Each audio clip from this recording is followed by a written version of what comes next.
Well, no, not considering it. I think you've both been doing great stuff.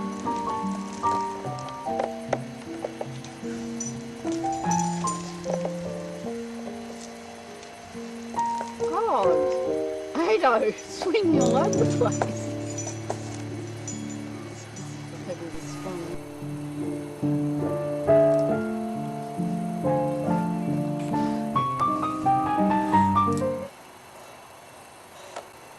Oh, bullet! Freaky, it's climbing up. There you go.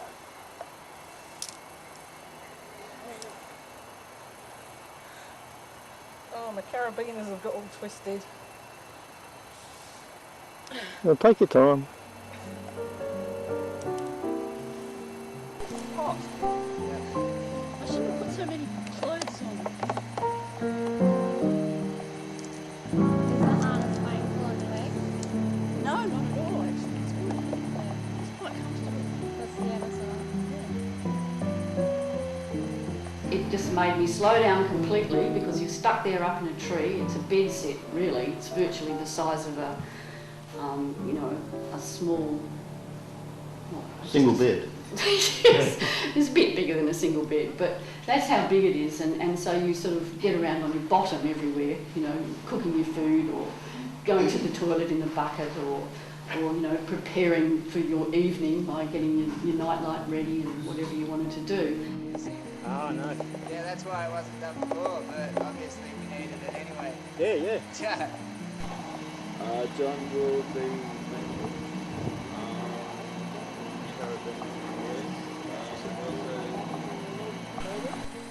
It's supposed to be 11 o'clock. Oh, is it really? Yeah. Yeah. The Environment Centre. I take it they're all waiting for us then. Yeah. Yeah, I reckon so. Well, we've still got 25 minutes. Yeah, there's the time. So they probably won't... I've never been up in a tree before. I've camped in the bush a lot, but being up on a platform gives you totally different aspects to the forest, and it you just seem to belong to it. And the animals accept you too. The birds and the animals seem to accept you being there. It's a totally different experience. And you do chill out, away from the everyday life.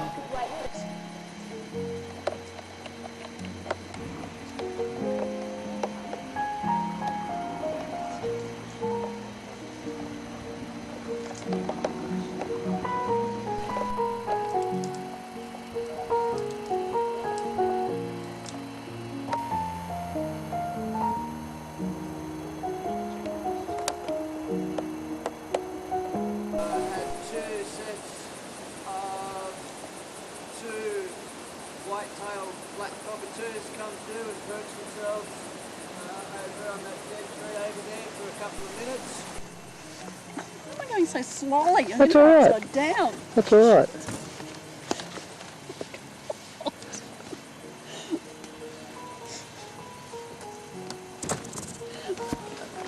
How to look competent going down a road.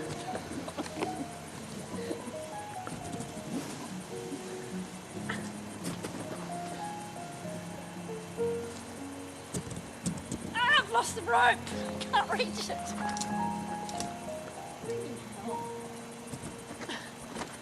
can't reach the rope. All right, you. Paul, Hey? I can't reach the rope. Yep. It's too Well, long. that other plastic you got round the back of your harness, Yeah. you have to put that on the rope and stand on it. Where is it? The back of your harness. How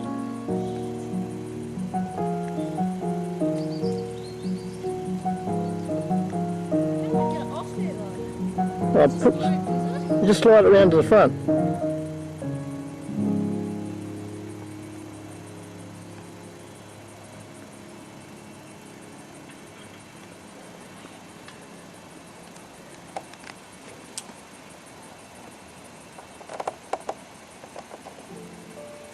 one does it go on? The other one, this one. Onto the big rope, yeah. And you have to stand in it.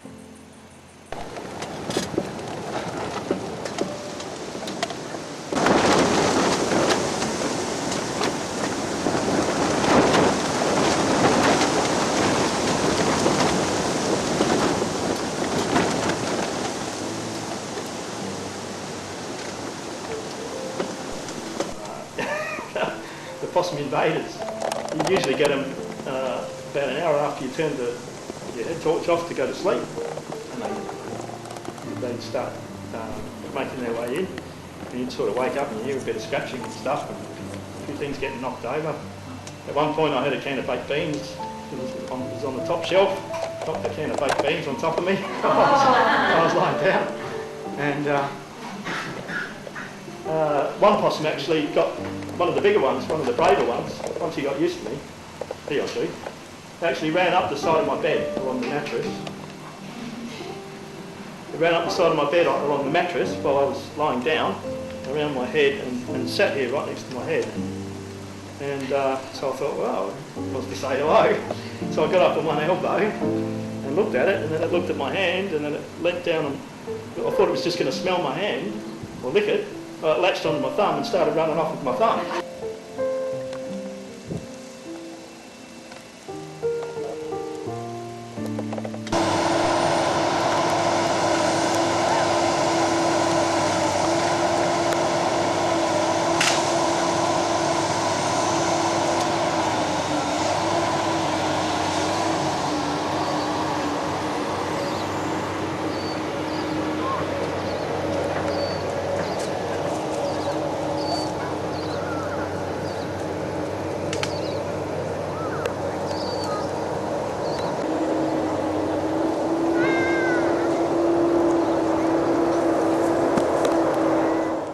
Really beautiful up there, and it was a very comfortable night I spent up there, and my biggest feelings were that it was so peaceful and beautiful. I was a bit frightened of the possums, but managed to shoo them out a few times. But it was very comfortable. Felt cosy and warm and safe, and that was actually really important to me. And it was very well organised as well. Everything that you might need was there, and Frosty showed me how to work everything. It was just very self-contained and comfortable and very well organised. And my experience the following day when the police came was that I felt very supported by the crew that I could phone, and then everybody came, and I did feel very supported indeed. It was a bit nerve-wracking, but I could speak to people, and people came and told me what was going on, and I felt quite comfortable about being there.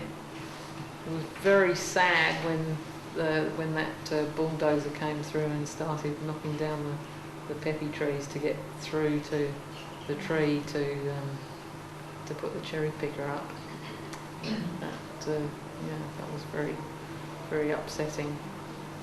And coming down felt very sad actually. I didn't feel. It's good to see you up there, though. Smiling. I wasn't. I actually was really feeling well. very sad. Actually, I wasn't smiling very much. And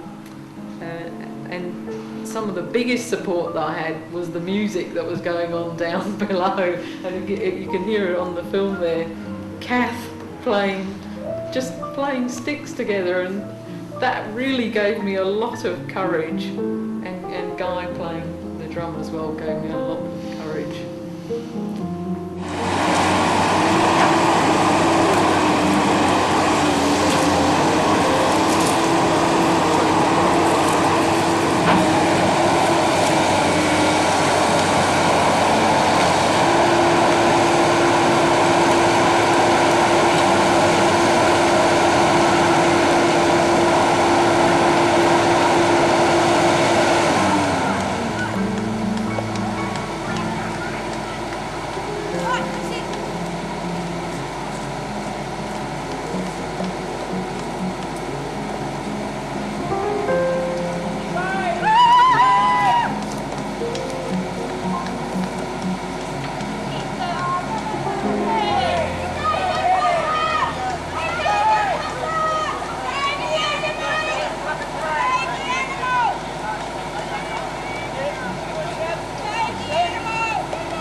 Community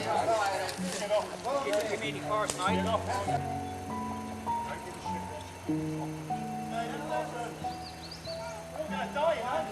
Think about climate. Think about world. Possums can't be shit.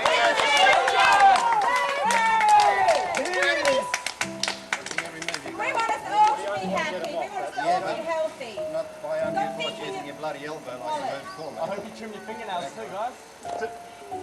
Come on, stop using pressure points, you guys. Come on, have a bit of fairness here, fellas. About training and stuff, right? You've got to take us all. You've got to take that into it.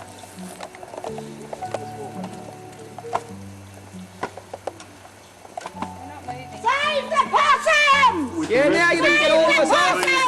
Go behind the light over there. Mate, You just leave tonight. you should have realised this when you took on the job, pal. Unfortunately, I won this job about 7 months ago, and this sort of thing's going. I'm in here contractually, and I've got.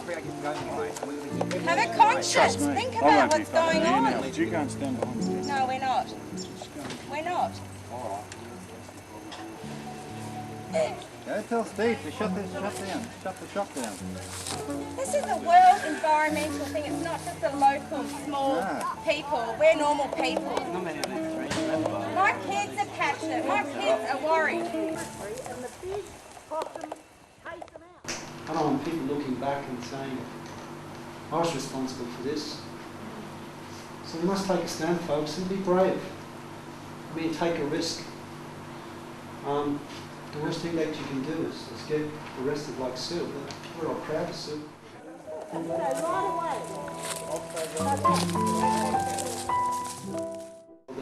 What about all the animals that live there? What about their houses? What about the habitat? Then what about the planet? What about global warming, climate change, and all of those things? Ecosystems. What about future generations? We respect you've got work, but... Sorry about treading on you there. Yeah, that bloody tattoo dickhead was elbowing him. Hope the media got that. Can you bring us back when you come here?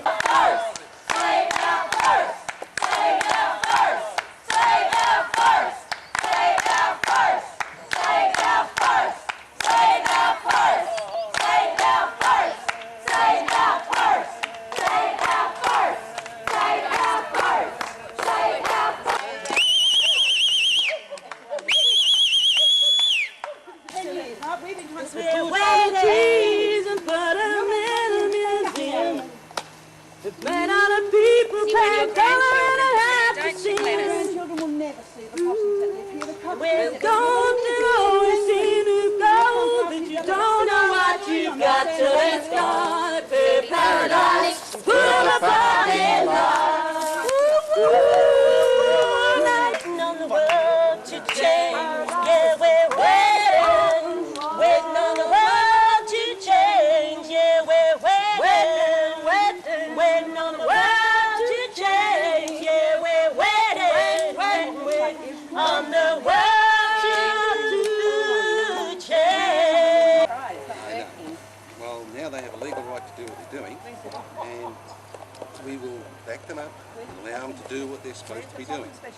Have you seen As soon as it turned into what it did just then, Meeting all the people who do the land court as well. do you want to listen? No, we don't want to listen to what you have to say. Their right to be here. And also the ownership of land. She doesn't want to be around it.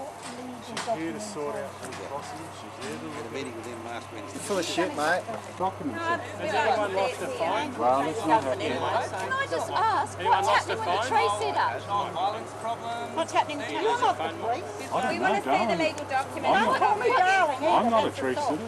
I'm asking Did you you lose a what's phone? happening with the tree sitter. You last told us. You call me madam if you want to call me. Might be Iggy. I had a dream last night about a tree. I know this tree. She's grand and striking, healthy and beautiful tree. She lives in a magical spot, in a beautiful part of a beautiful forest, near a town full of wonderful people. Occasionally these wonderful people come to this magical spot to marvel at nature's splendor and feel happy. They sit on a log or explore the nooks and crannies, and some feel to sing. But they all will touch the tree, for she is a striking tree. But she is lonely, and not another swaying tree can possibly reach her.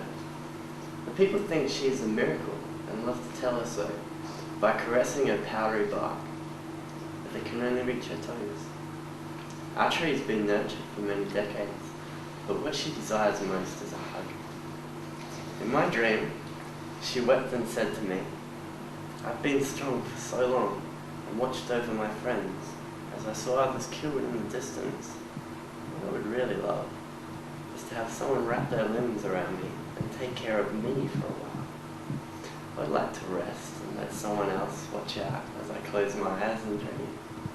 And I said to her, I've been looking for a healthy tree to climb, to get a unique view of your beautiful forest.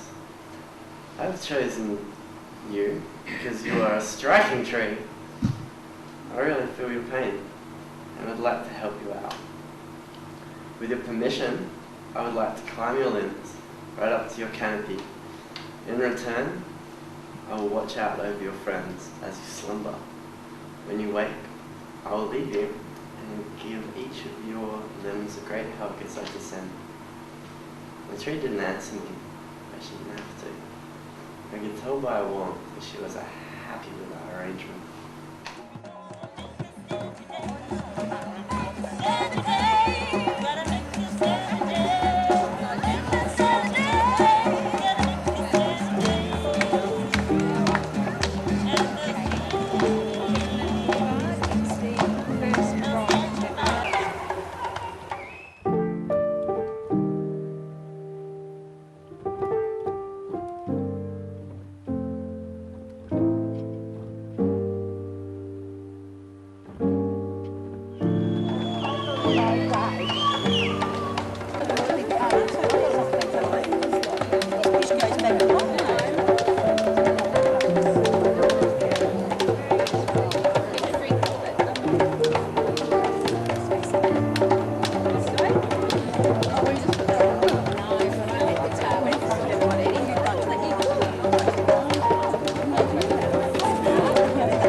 What we do to this bush and what we do to these animals, we do to ourselves.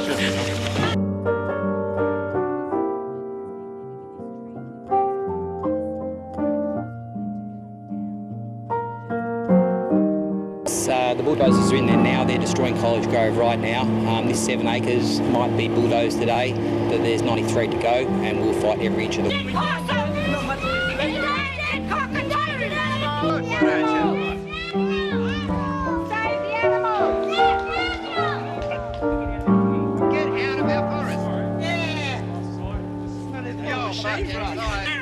We're talking about an internationally recognised threatened species. Shoulder, Jesus. He's hurt his shoulder. You've injured him. Stand up then. Oh, shit. Just walk on your own.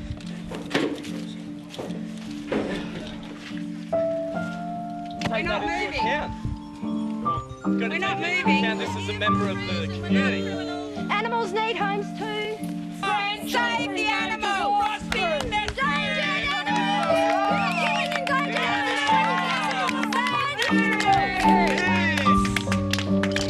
We want us all to be happy. We want us all to be healthy. Not by undue force using your bloody elbow like you were before, mate. I hope you trim your fingernails too, guys. Come on, stop using pressure points, you guys. Come on, have a bit of fairness here.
Probably read in the paper about my idea of a land swap, and what I tried to do is I tried to find a win-win situation. It's been that I was a mayor for 8 years, as a lot of you probably know. I know the relevance of and the importance of council getting money and income to do facilities and to build facilities and run facilities that are of a regional base, are of a regional nature and a regional basis. I thought that was a win-win situation for everybody. I thought it was an option that they could consider. I haven't heard back from the Minister.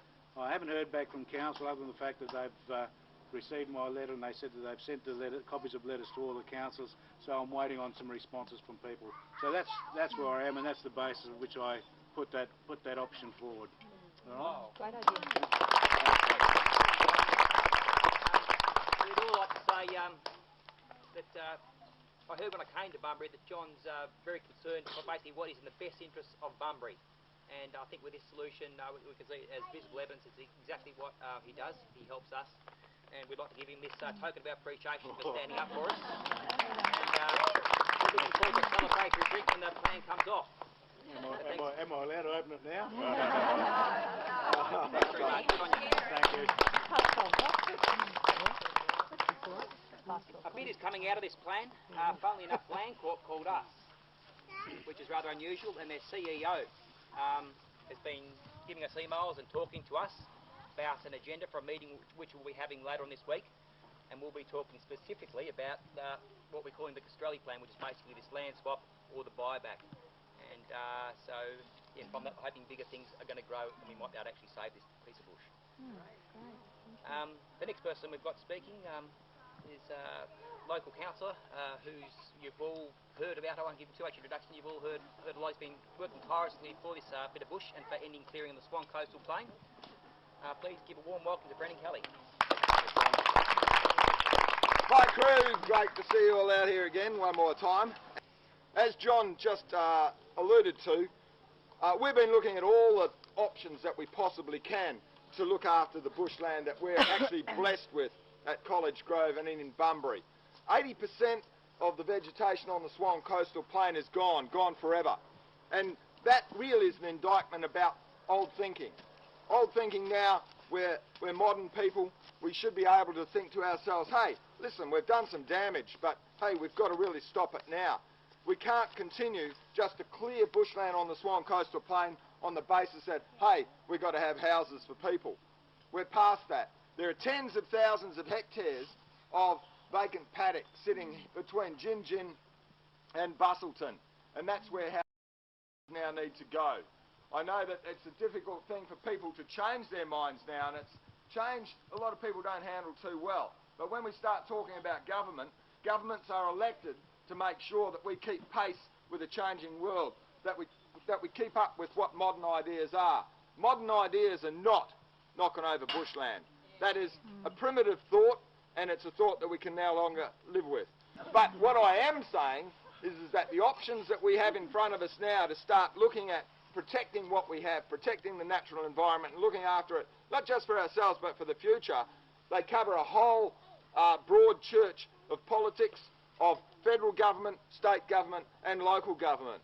And let's face it, we've got to do it. It's our responsibility. We live in the world right now, and our prime responsibility is to look after the planet. And it's not just an idea that happens in Bunbury, it happens right across Western Australia. It's an international gimme, if you like. It's an absolutely given that you've got to look after the planet if it's going to have any type of future. You've got to continually modify. You've got to have adaptive management to the way you live in any community to make sure that you're doing the right thing, not only by your community, but the environment that supports the community.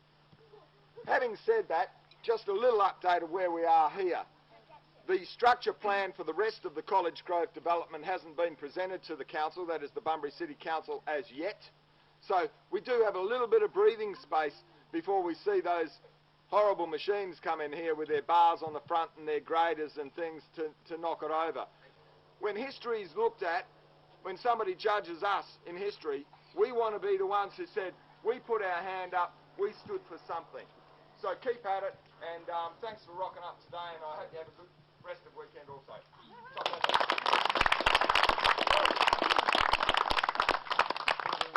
Thanks.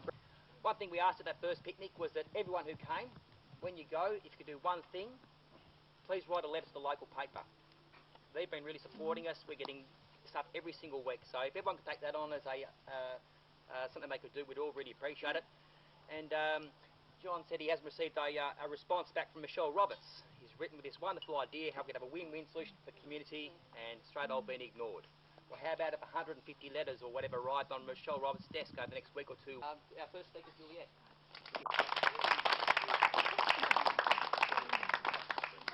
Big closer, please, everyone. Closer again. Don't get raised, don't get raised. Bad? Yep. Shot.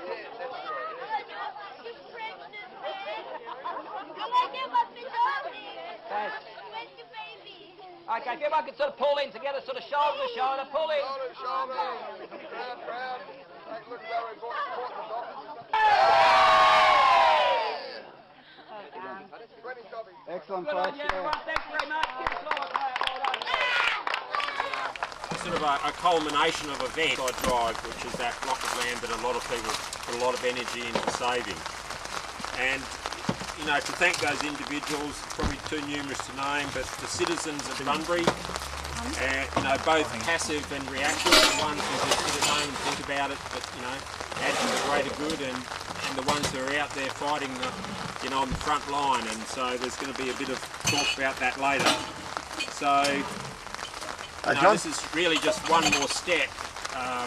You know, by having this celebration today, it's not about we're acknowledging that something concrete has happened, that blocks of land have been locked away forever. You know, but the concept is coming forward, and hi John. Come into the shelter. The project is ongoing, and today is just another milestone in the fight. But a really big thank you to all those who participated. SWEC had been campaigning even longer than the 7 years to save the 7-kilometre bushbelt which Mark mentioned. Goes from the Preston River beyond the airport, across through Minear Park, through this bushland which has now been saved, the little strip south of the Hay Park area, the Hay Park bushland, the Usher block, which we were promised before John's time by the previous incumbent, who we won't name, or his party, was promised a land swap of the Usher block for some land out near where the VAT2, just near where the VAT2 is now. That we never heard any more about that, despite many appeals. The Shearwater Chewett Forest and the whole of the Maidens Reserve there to the Indian Ocean. That 7 kilometres of bushland is absolutely unique. Nothing like it exists anywhere in the world, because it has such unique species, landforms, and so on. It is absolutely unique. And you know what? They were going to give us 100 metres. Is that from here to that give way sign? 100 metres wide strip was all they were going to leave after bulldozing for housing. And 2/3 of that was degraded by 2 service tracks, Telstra and I think water or gas tracks, and a fire break. was part of the 100 metres. We got it up to 250, then 200, then 350, and then all of a sudden the winds of politics changed and wham!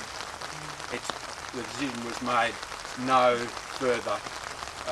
John can no doubt comment on that. It started back in 2007 in the old ground that John covered, but when it all started I basically made a commitment that I'd help out and try and save this, and I made that pledge at an election pledge. It started back in 2007 like you said, John. I wrote to the then Minister when I was in opposition because I wanted to swap this land for the land where the caravan park is on Washington Avenue, because all that land was all cleared and everything at the time, and it was housing, part of housing land, and I was told by the minister, she said to me, well, that's not going to be on, so then we had to turn around and start looking somewhere else. A little bit more and this and that and all over the place. So it kept changing, you know, the sand beneath us kept changing, but at the end of the day we got there. Agreements are going back and forth, it's finally been signed, it's being saved, and I think it's a day where I can say that, you know, hand on heart, that what I promised is what I delivered. So that's a good thing to tick off, I suppose, and it's a good to protect what we've got, and we can move forward from there. So can I just say congratulations to all of you for, well, I suppose we're all working together on this. We've identified it and we've locked it away for good. So thanks very much. Well done, sir. And we're going to just get a few thoughts from Brendan Kelly, who's going to give us the past, present, future from the City of Bunbury. Yeah, and I'll be quick, guys, because I think everything's been said here. But I think as Bunbury develops and as it grows and as there is infill happening and different types of or different generations of people coming here, I think they're going to appreciate this park for what it is, which is part of the original country that was here well before us, and was a living, breathing ecosystem and a sustainable larder, if you like, for the Noongar people that live here as well. The City of Bunbury appreciates what it has. I'm sure that there will be many things that we need to do still to make sure that it's managed appropriately. But I'm really pleased to be here. I think even the rain will welcome it. I was there at World Environment Day for the planet this morning over on the North Shore there, and it was pretty bleak, but people still turn out, and I think it's safe to say that ultimately if we don't look after the planet, we don't have much to go on with. But I think for the future generations, and John, I think your name will be written in there somewhere along the line there, Simon Pettifee, Evie, look, everybody, I don't need to mention anybody as special, because we're all special the way we contributed to this. So good job, well done, and thumbs up, and over to you, Mark. Thanks, Brendan. Thanks for that great presentation on where we're going. Simon, would you like to say a few words, just to have a quick sign up thing, I suppose, people. It was just over where that house was, I think, when the campaign started with a community picnic. There's about 20 or so people. And I said to you all that, you know, I'm in the business of making miracles happen. Pretty much when the bulldozers are coming and the contracts have been signed to destroy all this bush, we go in and we try and highlight the campaign. We put up a tree platform, and it was the people of Bunbury who came and set up that platform for 10 weeks. It wasn't rent-a-ferals or big mobs of people like other campaigns and thinking that. It was the people of Bunbury who harnessed this whole campaign, who were arrested in this campaign and stood up and created a huge furore within the media, where John came involved and said, look, this is out of line, and I commend John, have such a positive attitude right from the start to really push this, and that made it the political football which we needed to get over the line. So thank you very much, and thanks to everyone else who's in this concern for defending the forest. Thank you. Good job, Brian. Okay, so the weather's turned against us, but I think we should still proceed with the ribbon cutting exercise. So we're going to have to go over there on the line. Let's get all the scissors first. There's a few scissors there.